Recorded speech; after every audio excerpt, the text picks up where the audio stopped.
안산 제1교회 원로이신 고금 목사님의 그 간증집에 나오는 어느 할머니 집사님에 관한 이야기입니다. 주일 예배를 마치고 인사를 나누는데 그 집사님이 이렇게 작은 선물을 하나 목사님에게 건네면서, 목사님, 지난 10년 동안 목사님께 많은 은혜를 받았습니다. 감사합니다. 그렇게 인사를 하는 것입니다. 그러면서 하시는 말씀이, 목사님께서 지난 10년 동안 안수기도를 해주셔서 제가 이 심장병을 고침받았습니다. 그런데 이제는 자녀들의 집으로 가야 해서 이렇게 인사를 하게 되었습니다 라고 말하는 것이죠. 목사님은 자신이 안수기도를 한 적이 없는데 10년 동안 안수기도를 받고 심장병을 고침받았다라는 이 할머니 집사님의 말씀에 좀 의아해서 물었습니다. 집사님, 제가 언제 10년 동안 집사님을 안수기도해 드렸습니까? 이렇게 물었더니 그 집사님 말씀이, 자기가 목사님께 안수를 받으면 심장병이 고침받을 것 같은데 매주 목사님한테 안수를 해달라고 할 수는 없고 어떻게 할까 생각을 하다가 예배를 마치고 나갈 때 목사님하고 이렇게 한 손으로 악수를 할 때 한 손은 자기 가슴에 이렇게 가져다 대었습니다. 그리고 이것을 목사님이 안수해 주시는 거다라고 믿었습니다. 이렇게 믿었더니 심장병이 낫게 되었다라는 것입니다. 그렇게 10년 동안 매주 목사님으로부터 안수기도를 받아 병이 나았으니 너무너무 감사하다라는 그런 집사님의 고백입니다. 여러분, 집사님의 모습 속에서 우리는 믿음이 무엇인가를 깨닫게 됩니다. 믿음은 결코 복잡하지 않습니다. 아주 단순합니다. 목사님이 안수기도를 받으면 나을 수 있다고 단순하게 믿고 그대로 실천했더니 병이 나은 거죠. 바로 이것이 믿음입니다. 말씀대로 순종하면 그대로 나을 수 있다. 말씀대로 순종하면 하나님의 복을 받을 수 있다라고 그렇게 믿는 것이 믿음이라는 것입니다. 오늘날 현대인들은 참 복잡하고 바쁘게 살아갑니다. 얼마나 삶이 복잡한지 모르겠습니다. 남녀노소, 직업에 상관없이 바쁘고 복잡한 그런 인생을 살아갑니다. 도시나 농촌 불문하고 늘 복잡하고 바쁘게 살아갑니다. 그러나 이렇게 복잡하고 바쁜 것이 결코 좋은 것만은 아닙니다. 복잡한 것이 우리 인생을 복되게 하지는 않더라는 것입니다. 세계적인 마케팅의 거장 잭 트라우트는 단순함의 원리라는 책에서 그렇게 말합니다. 오히려 단순하고 집중적으로 살아가는 것이 성공으로 가는 바른 길이다, 이렇게 말합니다. 단순하게, 우리의 삶을 단순하게 그리고 집중적으로 살아가는 것이 성공할 수 있는 비결이라는 것입니다. 스포츠 종목 가운데 볼링이 있습니다. 볼링 한 번씩 쳐보셨는지 모르겠습니다. 저도 가끔 한 번씩 1년에 한두 번 치는 것 같습니다. 이렇게 치는데 참 재미있죠.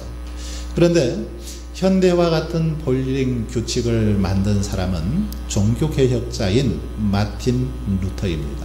마틴 루터는 이렇게 핍박자들의 핍박을 피해서 도피 생활을 하면서 너무너무 무료하지 않습니까? 숨어서 지내니까 무료하고 믿음도 작고 이렇게 떨어지는 것 같아서 그 핀을 이렇게 세워놓고 그 핀을 마귀라고 생각을 했습니다.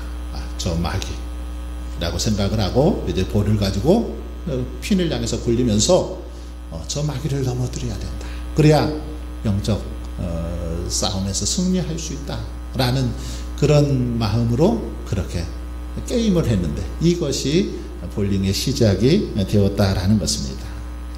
10개의 핀을 다 쓰러뜨리는 것, 스트라이크라고 하죠. 스트라이크를 하기 위해서는 반드시 맨 앞에 있는 1번 핀, 이 핀을 쓰러뜨려야 합니다. 1번 핀을 킹핀이라고 부르죠. 보통 초보자들은 10개의 핀을 다 보고 공을 굴립니다. 볼을 이렇게 던지죠. 하지만 고수는 어떻습니까? 킹핀 하나만 보고 볼을 굴립니다. 1번 핀 하나만 보고 볼을 굴리는 겁니다. 10개를 넘어뜨리기 위해서는 킹핀 하나만 정확하게 맞추면 나머지는 다 쓰러지게 되어 있기 때문이죠. 여러분, 우리가 사회생활을 하다 보면 교묘한 수를 쓰는 사람들을 만나게 되죠. 어떤 사람은 굉장히 많은 수와 계략을 가지고 그렇게 살아갑니다. 그러나 이런 사람을 이기는 길은 어떤 방법일까요? 더 많은 수를 쓰는 것이 아니라 이런 사람들을 이기는 것은 한 가지 수만 쓰는 사람, 단수의 사람, 이들이 그들을 이기더라는 겁니다. 성경에 보면 솔로몬은 처음에는 단수의 사람이었습니다. 오직 하나님만 바라보고 하나님 앞에 일천번제를 드리면서 하나님밖에는 모르는 그런 사람이었습니다. 그래서 그때는 참 강했죠. 하지만 말년에 솔로몬은 다른 수를 쓰기 시작했습니다. 많은 외교의 수를 쓰기도 하고 군사의 수를 쓰기도 하고 자신의 경험이나 자신의 지식의 수를 썼습니다. 그러다가 결국 넘어지게 되었죠. 수가 많아지게 되다 보니 더 약해지더라는 것입니다. 반면에 그의 아버지 다윗은 단수의 사람이었습니다. 오직 하나님만 바라보고 하나님만 의지하는 인생이었습니다. 그래서 그는 강했고 하나님 앞에 합당한 삶을 살았으며 날마다 다윗은 영적 전쟁에서 승리할 수 있었던 것입니다. 오늘 본문은 너무나 단순하면서도 강력한 믿음의 사람 다윗이 지은 감사 예배시입니다. 오늘 그 본문의 저작 배경에 대해서는 알려진 것이 없습니다. 다만 오늘 본문은 하나님께서 이미 베풀어 주신 승리의 은혜에 감사하면서 앞으로도 계속해서 자기에게 승리를 베풀어 주실 것을 간구하고 있는 그런 시입니다. 오늘 본문에 보면 다윗의 단순한 믿음의 고백이 잘 담겨 있는데 1절에서 다윗은 하나님 앞에 전심으로 감사하면서 뭐라고 하냐면 주의 모든 기이한 일들을 전하겠다라고 그렇게 고백을 하고 있습니다. 하나님의 은혜에 감사하면서 주님께서 자신에게 베풀어 주신 놀랍고 기이한 일들 이것을 전하겠다라고 말합니다. 간증하겠다라는 거죠. 다윗이 전하겠다고 하는 것, 간증하겠다라고 하는 것은 크게 세 가지입니다. 첫 번째는 3절부터 우리가 읽었던 8절까지 하나님께서는 악인들을 반드시 심판하신다라는 것입니다. 하나님은 어떤 일이 있어도 반드시 하나님의 때가 되면 악인들 심판하실 것이다 라는 사실을 간증하겠다라는 것입니다. 두 번째는 9절부터 12절까지 하나님은 하나님의 이름을 알고 전심으로 하나님을 의지하고 하나님을 찾는 자들에게는 하나님께서 만나주시고 응답해 주시는 분이다라는 사실을 전하겠다라고 말합니다. 그리고 세 번째로 18절부터 20절까지 하나님은 가난하고 궁핍한 자들을 돌보아 주시고 구원하시는 분이라는 사실을 증거하겠다라고 말하고 있습니다. 그런데 여러분 다윗의 이 고백이 별로 감동이 안 되는 분들이 있을 것입니다. 솔직히 이 말씀이 좀 실망스러울 수도 있습니다. 이것이 무슨 기이한 일이라고 이것을 기이하다고 말하는 다윗이 오히려 좀 유별난 사람처럼 보일 수도 있습니다. 하지만 한번 본문 말씀을 깊이 더 생각해 보십시오. 여러분이 하나님이 살아계셔서 하나님을 찾는 자에게 반드시 응답하시고 가난하고 궁핍한 자들을 하나님께서 돌보아 주시고 지켜주신다는 사실을 온전히 믿는다면, 정말로 믿는다라면 여러분 어떨까요? 우리의 인생이 얼마나 놀라워지겠습니까? 얼마나 새로워지겠습니까? 하나님이 반드시 악인들을 멸하시고 성도들을 눈동자처럼 지켜주신다라는 사실을 믿는다면 여러분 뭐가 두렵고 뭐가 무섭습니까? 우리들이 갈등하고 염려할 필요가 무엇이겠습니까? 이제부터 하나님의 말씀대로 하나님이 기뻐하시는 대로 단순하게 그냥 믿음으로만 살면 되지 않겠습니까? 그런데도 왜 우리는 이렇게 고민이 많을까요? 왜 여전히 우리 안에는 근심 걱정이 많고 두려움이 많은 것입니까? 그것은 우리가 하나님의 말씀을 알아도 제대로 그 말씀을 믿지 못하기 때문입니다. 말씀은 들었어도 배웠어도 실제로 그 말씀을 믿지 못하기 때문에 우리 안에 그런 염려와 두려움이 있다는 것입니다. 믿는다고 말은 하면서 행동으로는 전혀 믿지 않기 때문에 이런 일들이 벌어지게 되더라는 것입니다. 여러분, 우리들이 단순하게 아는 대로 믿고 순종하기만 하면 놀라운 역사가 일어납니다. 다윗의 믿음은 정말 단순했습니다. 단순하게 믿었습니다. 하나님께서 말씀하시는 대로, 약속하신 대로 그대로 믿고 따랐습니다. 그럴 때 하나님께서는 그를 능력 있게 하셨고 세상을 이기는 그런 삶을 살게 해 주셨던 걸 볼 수 있습니다. 오늘 본문 속의 다윗의 형편은 좋은 때가 아니었습니다. 지금 시를 쓰고 있을 때 그의 상황이 좋은 때가 아니었습니다. 죽을 위기에 처해 있었습니다. 그런데도 다윗은 조금도 위축되지 않았습니다. 오늘 본문의 표절에 보면 다윗의 시, 인도자를 따라 문납벤에 맞춘 노래라고 이렇게 되어 있는데, 문납벤, 이 문납벤이라는 표현은 시편 전체에 오늘 본문에 딱 한 번 나오는 그런 표현입니다. 이 문납벤이라는 단어가 정확히 무엇을 의미하는지에 대해서는 분명하지 않습니다. 그러나 대략 학자들은 세 가지 뜻으로 그렇게 보고 있습니다. 먼저 이 문납벤을 아들의 죽음이라고 이해하는 그런 견해가 있습니다. 그래서 영어 성경인 NIV와 킹제임스 버전에 보면 이 표제를 아들의 죽음이란 곡조에 따라 이렇게 번역을 했습니다. 아들의 죽음이란 곡조에 따라 지은 시라는 거죠. 그리고 두 번째 견해는 이 문납벤을 악기의 종류 가운데 하나로 보았습니다. 그래서 이 표제를 오보에와 하프에 맞춘 노래라고 그렇게 번역하기도 했습니다. 그리고 세 번째 견해는 이 문납벤을 처녀들로 보았습니다. 처녀들, 즉 여성 합창단을 위한 노래, 소프라노 음을 위한 노래로 번역했습니다.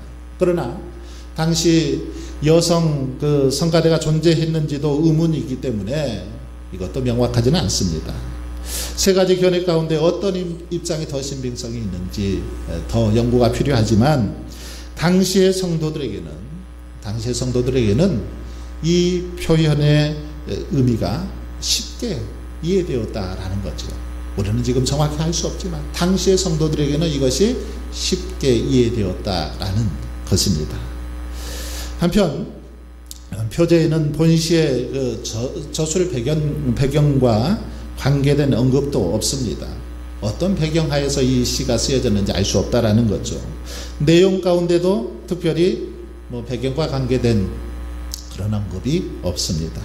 이런 점으로 봐서 아마 오늘 본문은 어떤 특별한 사건을 염두에 두고 지은 시가 아니라 단지 지난날 다윗이 숱한 어려움과 역경 속에서 하나님께서 베풀어 주신 구원의 은혜를 회상하면서 그것에 감사하고 이제 현재 자신이 당한 어려움에서 구원해 주시고 원수에 대한 그런 심판을 간구하면서 지은 시다라고 그렇게 말할 수 있습니다. 그러므로 오늘 그 본문의 목적은 하나님께서 공의의 심판자였음을 인정하는 데서 그치는 것이 아니라 공의로우신 하나님의 심판으로 인하여 미래의 승리를 확신하고 이것을 선포하는 데 그 목적이 있다는 것입니다. 다시 말하면 하나님께서 지금까지 다윗을 어려운 역경 속에서 구원해 주셨는데 그 하나님께서 앞으로도 이후로도 계속해서 자신을 구원해 주실 것이다 라는 믿음을 가지고 쓴 시라는 것입니다. 이렇게 다윗은 온갖 고난 가운데서도 넘어지지 않고 여러분 굳게 신앙을 지킬 수 있었던 거 이런 믿음 때문이죠. 하나님을 향한 이와 같은 단순한 믿음이 있었기 때문에 지금까지 자신을 보호해 주신 하나님께서 이후로도 영원토록 지켜주시리라는 아주 단순한 믿음이 있었기 때문에 감사하고 기뻐하고 있다라는 것입니다. 오늘 본문에서 당시 다윗의 삶은 암울하고 불의한 세력에 의해서 압제를 당하고 있었습니다. 그럼에도 오늘 본문을 감사 예배시라고 그렇게 구분하는 것은 이처럼 다윗이 바랄 수 없는 중에도 바라고 인내할 수 없는 중에도 인내하며 그렇게 나아갔기 때문에 감사 예배시로 분류하고 있다는 것입니다. 오늘 본문의 말씀 한번 잘 보십시오. 본문에는 악인들에게 이루어질 하나님의 공의로운 심판과 그리고 의인들에게 베풀어 주실 구원의 확신에 대한 다윗의 믿음이 분명하게 기록이 되어 있습니다. 악인들은 심판하시지만 의인들은 하나님께서 반드시 구원해 주신다. 이 단순한 다윗의 믿음이 분명하게 담겨 있다는 것입니다. 4절로 6절 말씀을 보세요. 주께서 나의 의와 송사를 변호하셨으며 보좌에 앉으사 의롭게 심판하셨나이다. 이방 나라들을 책망하시고 악인을 멸하시며 그들의 이름을 영원히 지우셨나이다. 원수가 끊어져 영원히 멸망하였사오니 주께서 무너뜨린 성읍들을 기억할 수 없나이다. 8절도 보시면 공의로 세계를 심판하시며 정직으로 만민에게 판결을 내리시리로다. 이처럼 하나님께서 공의로운 심판을 통해서 이방 나라들과 악인들, 원수들은 멸하시고 의인들은 보호해 주신다라는 것입니다. 그러면서 9절 10절에서 이렇게 고백합니다. 여호와는 압제를 당하는 자의 요새이시요 환난 때의 요새이시로다. 여호와여 주의 이름을 아는 자는 주를 의지하오리니 이는 주를 찾는 자들을 버리지 아니하심이니이다. 그렇습니다. 다윗은 하나님은 반드시 악인들은 멸하시지만 압제당하는 의인들, 핍박당하는 의인들, 그들은 하나님께서 요새가 되어서 지켜주시고 버리지 않으신다라는 그런 고백을 하고 있는 걸 볼 수 있습니다. 이렇게 분명하고 단순한 믿음이 있었기 때문에 다윗은 어떤 고난, 어떤 역경 속에서도 여전히 하나님을 의지하고 담대하게 믿음으로 살아갈 수 있었던 것입니다. 여러분, 다윗의 대표적인 시라고 할 수 있는 시편 23편을 보십시오. 다윗의 단순한 믿음이 빛을 발하고 있는 시가 바로 시편 23편입니다. 시편 23편은 이렇게 시작하죠. 여호와는 나의 목자시니 내게 부족함이 없으리로다. 다윗은 이 고백을 시작으로 시편 23편을 써내려갑니다. 얼핏 시편 23편을 읽으면 지금 다윗이 이 시를 쓸 때 굉장히 평안함 속에서 여유 있는 상태에서 시를 쓴 것처럼 보입니다. 그러나 그렇지 않습니다. 사실 다윗은 사망의 음침한 골짜기를 다녔고 원수와 이 맞닥뜨리는 아주 살벌한 상황도 여러 번 겪었습니다. 그때마다 다윗은 잠잠히 묵상했죠. 어려움이 닥칠 때마다. 그래, 여호와는 나의 목자시지. 하나님은 늘 나와 동행하시지.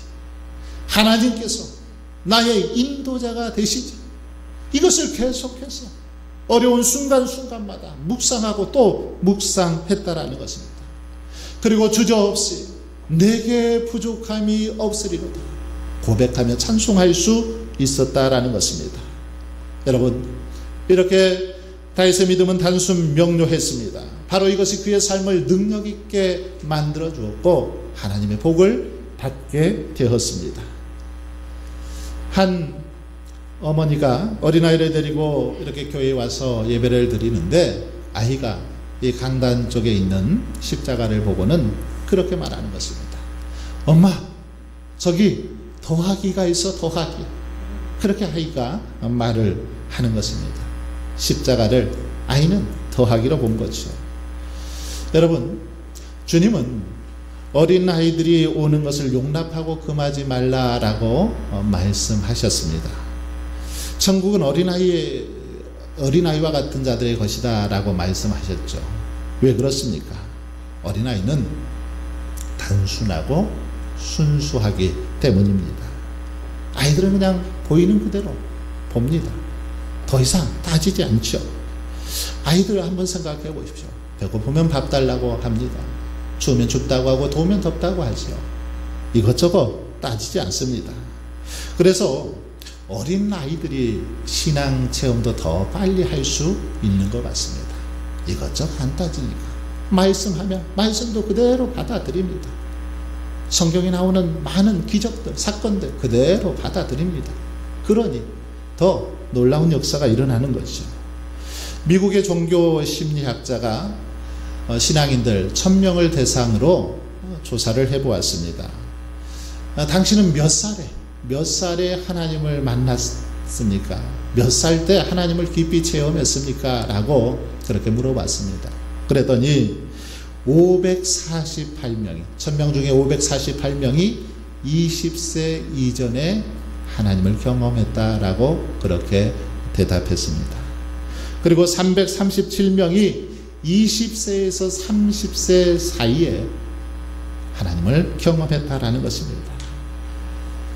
40대에 하나님을 체험한 사람은 불과 15명이었습니다. 50대에 신앙 체험을 한 사람은 겨우 4명에 불과했습니다. 무슨 말입니까? 어릴수록 신앙 체험을 더 잘 하더라는 것입니다. 이것은 무엇을 말할까요? 어린아이와 같이 순수하고 단순한 믿음이 하나님을 만나기 쉽고 하나님의 은혜를 받기 쉽다라는 사실을 단정적으로 보여주고 있습니다. 여러분, 어른들은 참 계산이 많습니다. 어떤 일을 할 때 저것은 내가 이익이 될지 아니면 상대가 이익이 될지 따져봅니다. 어른들의 말에는 계산이 다 깔려 있습니다. 제대로 이해하려면 생각하면서 들어야 하죠. 왜냐하면 그 말 속에 어떤 좀 복선이 이렇게 깔려 있기 때문이죠. 매사에 복잡합니다. 그러나 어린아이들은 어떻습니까? 단순하고 투명하죠. 천국은 단순해야 들어갑니다.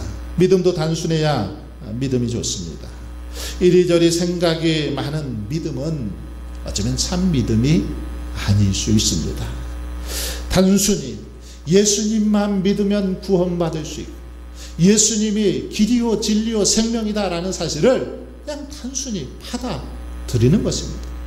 이걸 뭐 따지니까 문제가 되는 거죠. 그런데도 우리들은 어떻습니까? 단순하지를 못합니다. 그래서 말씀을 보면서도 잘 순종하지를 못하는 거죠. 말씀 그대로 그냥 받아들이면 될 것을 그대로 드리지 못하더라는 겁니다. 이 말씀은 안 돼. 이건 너무너무 힘들어. 아이고, 이런 말씀이 다 있어? 이건 아닐 거야. 이렇게 말씀을 보면서도 우리 마음에 드는 것은 받아들이고 마음에 들지 않는 것은 거부하더라는 거죠. 말씀을 구분해서 듣더라는 것입니다. 이것은 할 수 없어. 이 말씀은 목사님이나 장로님들이나 순종할 수 있는 말씀이지 나 같은 사람은 할 수 없어. 그렇게 생각하더라는 것입니다. 이것저것 따지고 재어보기를 좋아합니다. 그러다가 순종할 기회를 놓쳐버리는 것입니다. 석유 왕으로 알려진 록펠러는 가난한 행상의 아버지 밑에서 태어났습니다.